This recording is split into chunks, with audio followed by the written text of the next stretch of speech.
Hello, my name is Jackson Crawford. For anyone joining in the middle of this series, I am an Old Norse specialist who makes a lot of YouTube videos about Norse language and myth. And I hadn't read Lord of the Rings really as an adult, so I decided to read it and comment on it as an Old Norse person.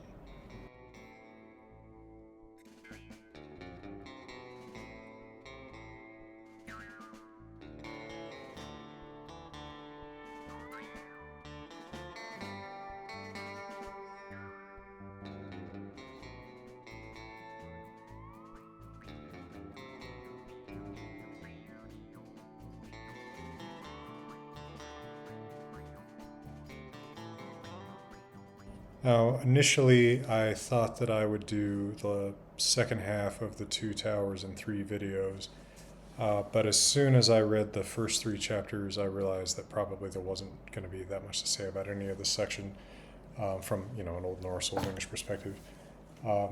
So, really, the last half of the Two Towers can work all together as one video for my purposes. Now, I thought that there were some things in here that were, interesting, notable, well said, but very, very little of it really, struck me as being like Old Norse or Old English inspired or otherwise commentable from a position of my expertise. I noticed that the hobbits continue to call the moon he. Of course, I think that that's Tolkien drawing on the masculine gender of the word in Germanic languages like Old English and Old Norse. That was about the only note that I took about anything related to language in the first chapter of this section. But one thing that continued to strike me in here, this has nothing to do with my area of expertise, so I'm sorry. This is just me commenting personally. So I may be way off base, but I felt like so much of this section, this second half of the Two Towers, we've left behind the grand battle scenes of the first half, the famous Helm's Deep and the Riders of Rohan and whatnot, and we have the sort of quieter, I guess it's a fair word to use for it, second half. But I felt like the second half was really suffused with the horrified experience of a veteran of the World War, as he was, World War I. For example, there was this quote in the Passage of the Marshes, quote, "For a while they stood there like men on the edge of a sleep where nightmare lurks, holding it off, though they know that they can only come to morning through the shadows," off quote. I mean, if you sit with that quote for a while, that's a shattered person's psyche, right? Trying not to sleep because the nightmare that awakes you. This strikes me as something written by someone who's really known some true horror and is bringing some of that experience into his characters.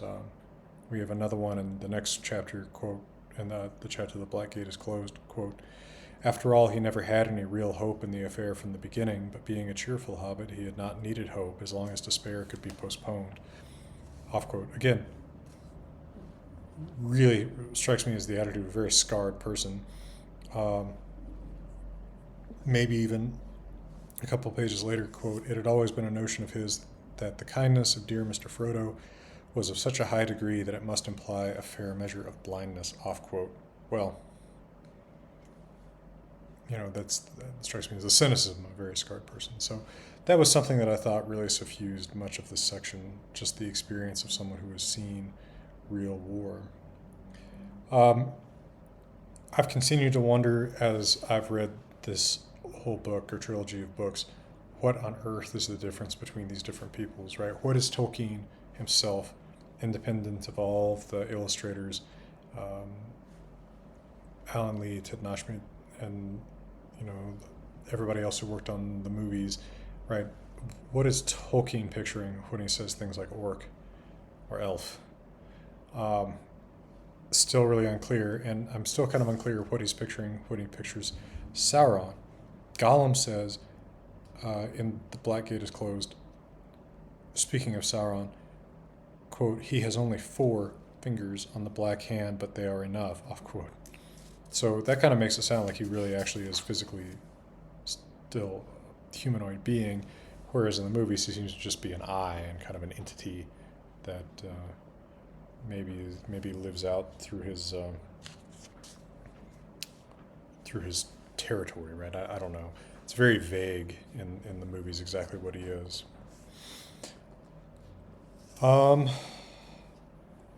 I also thought that the image of the Nazgul seemed a little bit different in the book than in the movies.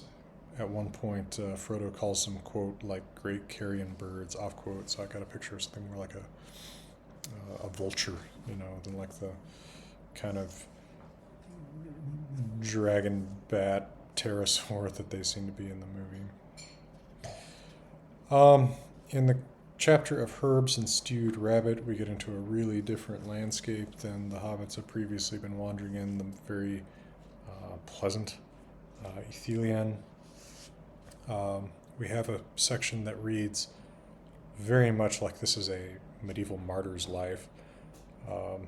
As Sam looks at the sleeping Frodo, quote, Frodo's face was peaceful, the marks of fear and care had left it, but it looked old and beautiful, as if the chiseling of the shaping years was now revealed in many fine lines that had before been hidden, though the identity of the face was not changed, off quote. I mean, I just about expect that the next line is going to be, and there was a crucifix that spontaneously appeared on his chest or something. It really reads like a medieval martyrology or the vita of some sancti somebody. We get into maybe a little bit more to say when they meet Faramir and the other men from Gondor here. So I'll give you a quick word from my friends and partners at Grimfrost and then come back to talk a little bit about that.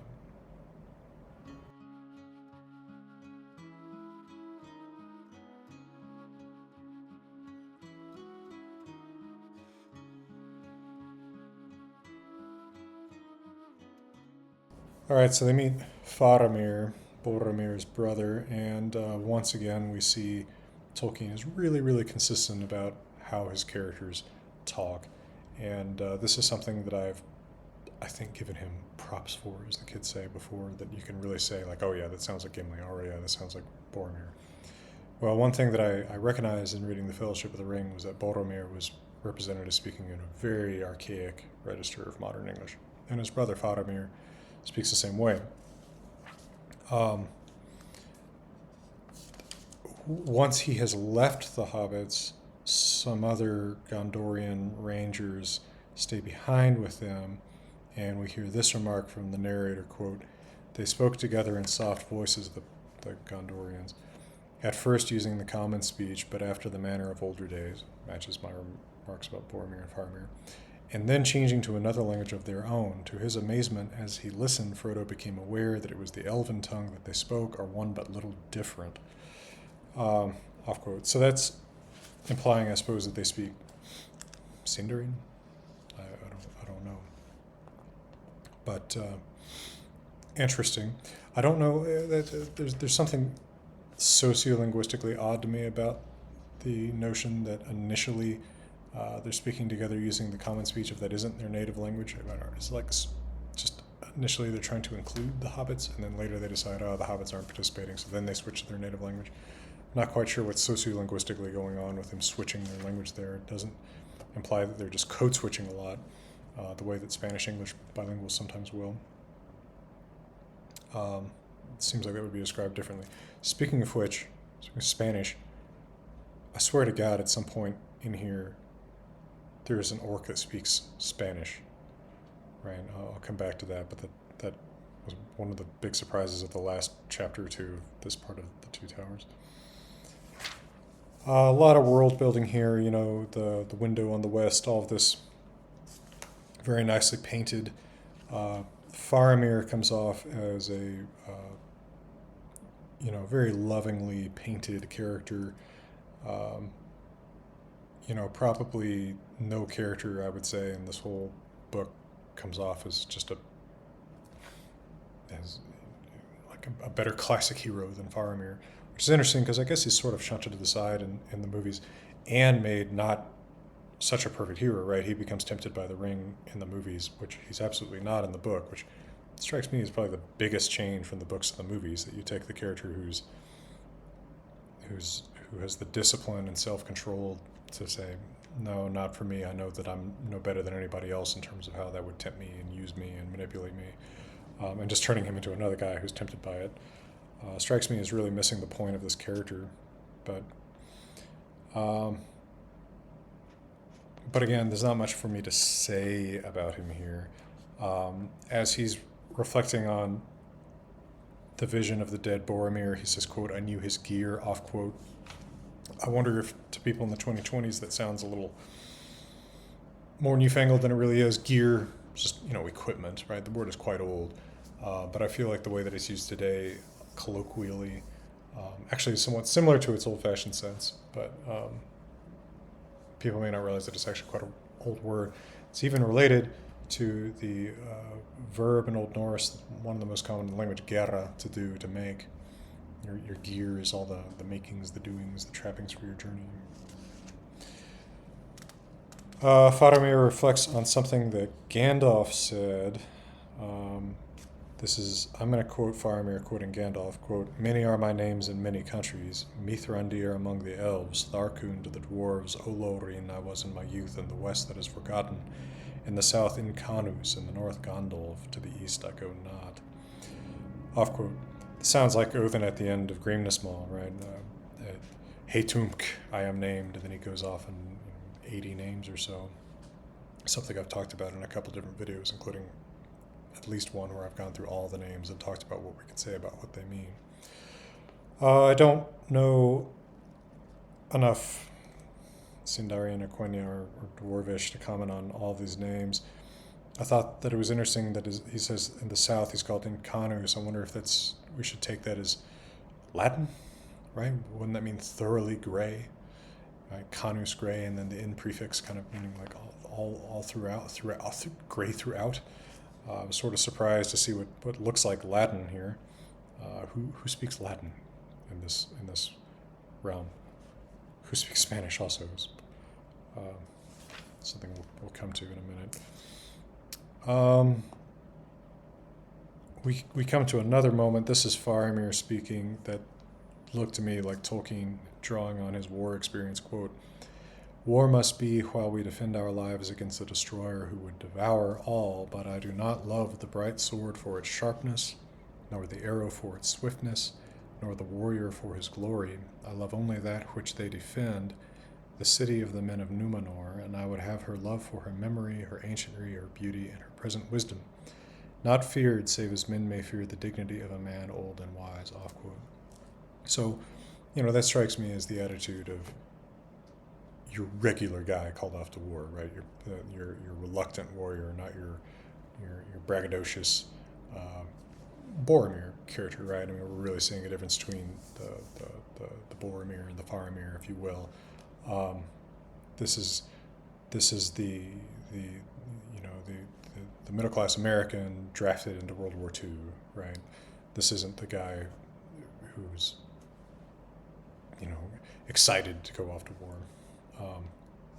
And I think there's a big theme throughout the second half of the Two Towers. We also see it in a lot of the stuff that Sam thinks to himself and says, of the sort of ordinary person called to do great things, rather than the person taking great airs upon himself, trying to go out and find great things to do.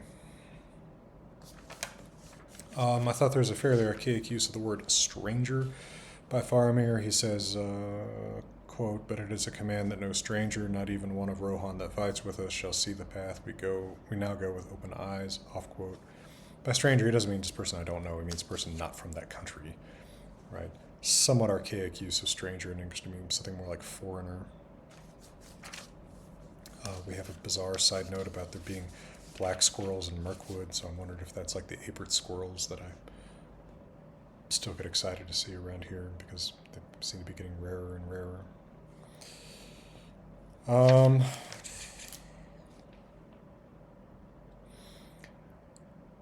A lot more of this, again, I think of the middle class draftee into the world wars.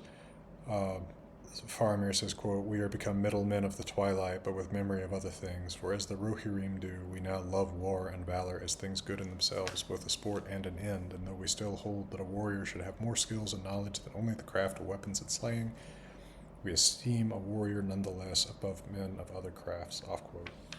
So Faramir is a great warrior. He's a John Wick among men, but that's but he never set out to be the hashtag operator, right? You know, he would rather be living life for its own fulfillment rather than fighting per se. There's a weird discussion between Faramir and Sam about Galadriel, which made me think that I was about to read Cormac McCarthy's All the Pretty Noldor.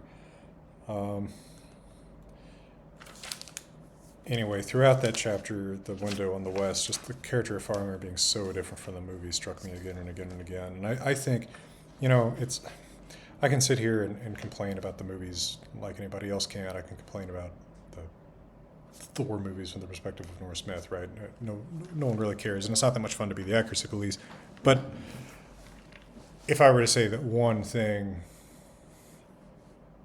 could have been done much better, and I think not impoverish the movies, it would have been being a little more faithful to this character, because this character is more interesting by a factor of 10 than the character that made it into the films.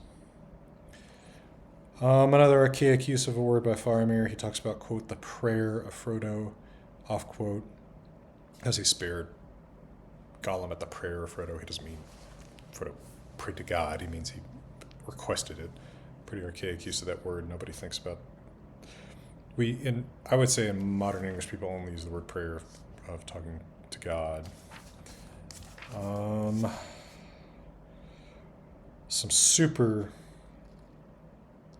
archaic syntax on Faramir's part, close to the beginning of the chapter, Journey to the Crossroads, quote, "Some small store of food fit for travelers I have ordered to be stowed in your packs," off quote. I feel like this is one of those sentences that in one of my Old Norse Zoom classes I would spend 10 minutes picking apart the word order for students.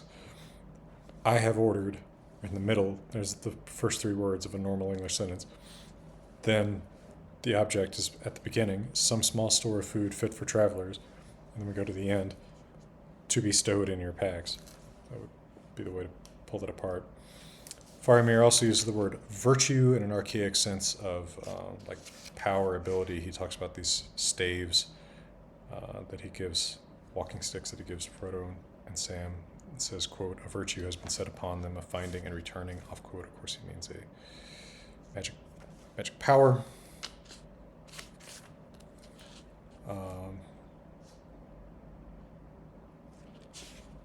We get a lot of Gollum talking in the chapter Journey to the Crossroads, and I don't know, sometimes the weird way that he talks when he's trying to sort of fawn on Frodo and Sam, like, quote, "Are we rested? Have we had beautiful sleep?" off quote. It sounds almost like he's a used car salesman who's, trying to warm you up before he tells you need to drive off with this charger or whatever. I was surprised to see the geographical term hogback used in Journey to the Crossroads. I am accustomed to that in Colorado. It's a term we use for the ridge of, Jurassic rock, right? It's one of our great sources of Jurassic fossils that precedes the Front Range of the Rocky Mountains. I didn't realize it was more than a local term. I was really surprised to see J.R.R. Tolkien use it because so many of his geographic terms are so alien to me. But that one stood out to me. Hey, Professor, what is that ridge called? Red Rocks. Well, I grew up calling the ridge that precedes the Front Range of the Rocky Mountains the Hogback. Maybe that's a more local term than I realized, but that was certainly what everyone called it. But you can see that ridge running the whole length of the Front Range of the Rocky Mountains from up here close to the Wyoming line down to Colorado Springs and the Garden of the Gods. Beautiful. I wondered when they find the graffiti of the orcs what, quote, the foul symbols, off quote, are that they put on the Gondoric statues that they found in Ethelian. I kind of want to know what the orcish alphabet is or whatever, but we don't get any details about that. Surprisingly, it seems like the kind of thing Tolkien would have, filled 10 notebooks with.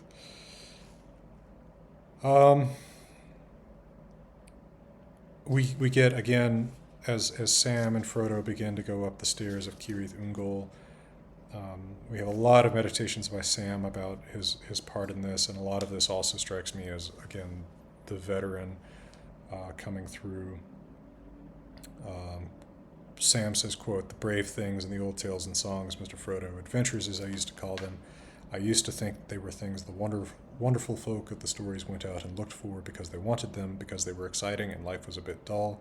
A kind of sport, as you might say, but that's not the way of it with the tales that really mattered, or the ones that stay in the mind. Folk seem to have been just landed in them usually. Their paths were laid that way.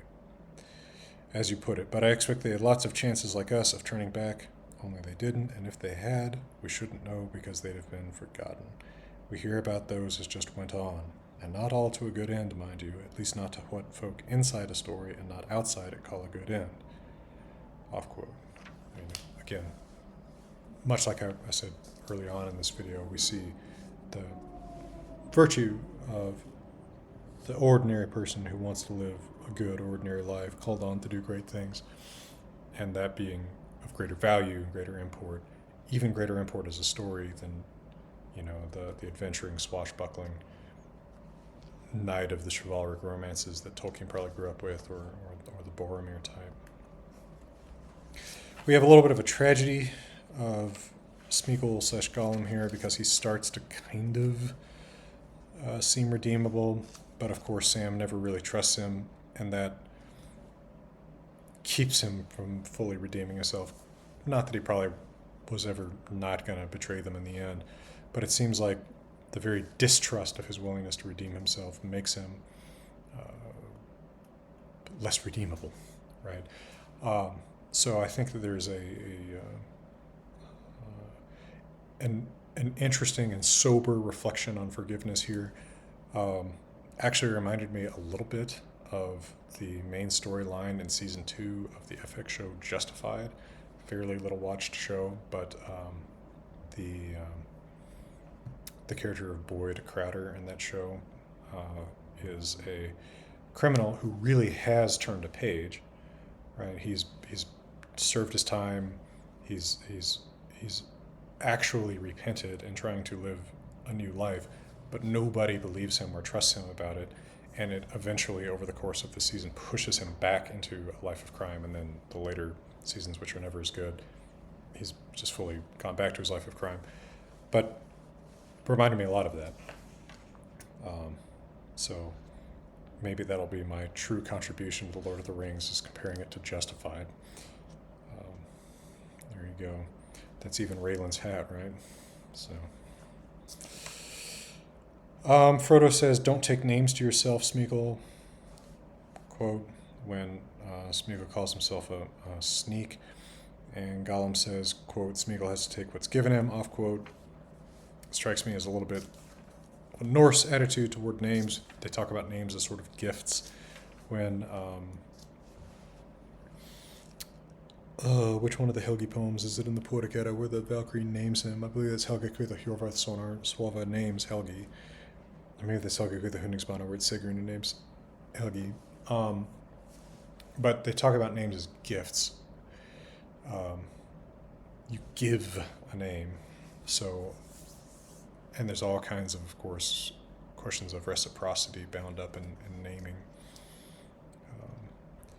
Smeagol accepting the name is sort of accepting something that he has to pay back to Sam, which of course might not be good. I thought it was interesting to see Shelob. Of course, that name, by the way, strikes me as just Old English. Well, she isn't unambiguously Old English, but like, I guess lob isn't even archaic English, is she spider. So that's not too surprising. But we read that she is, quote, in the chapter Shelob's Lair, an evil thing in spider form, off quote, strikes me as like when Thiazi in the prose Edda is described as Jotun i Arnarham, a Jotun in an eagle form, an eagle skin. So very Norse-like language, right? Why not just call her a giant spider, but to call her an evil thing in spider form strikes me as medieval, especially kind of Old Norse, Old English language.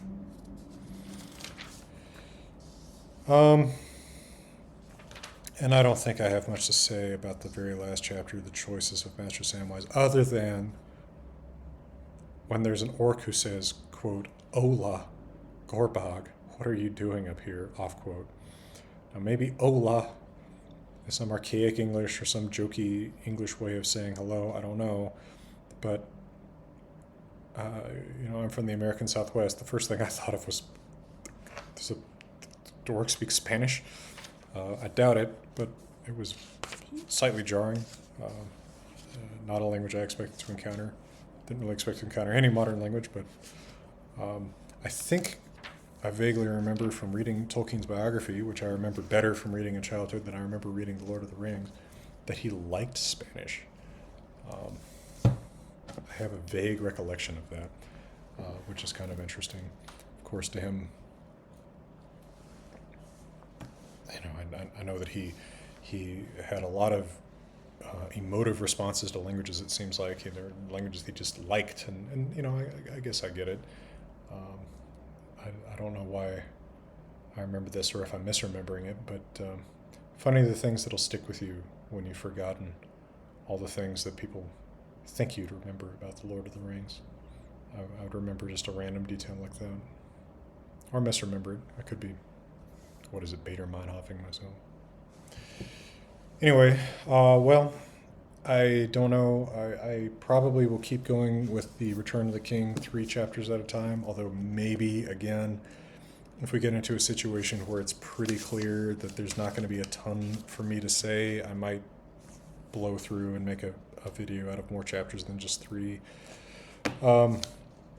Anytime that the grouping would give you something more than 3, I'll always assume that I'll do more. So if I do the Return of the King like I did the Fellowship of the first half of the Two Towers, I would do Book 5, Chapter 1 to 3, and then 4 to 6, and then 7 to 10, and then Book 6, 1 to 3, 4 to 6, 7 to 9. Watch for more details about Project Tolkien. Would probably be interested in my notion of putting the Poetic Edda into runes, starting up a crowdfunding project on BackerKit about that, so watch for more about that. We'll start funding that in February. And of course, appreciate those of you supporting the channel on Patreon. All of my free videos about Norse language, math, linguistics, etc. Are funded by the good people who donate there, and so are weird little projects like this commentary on Lord of the Rings.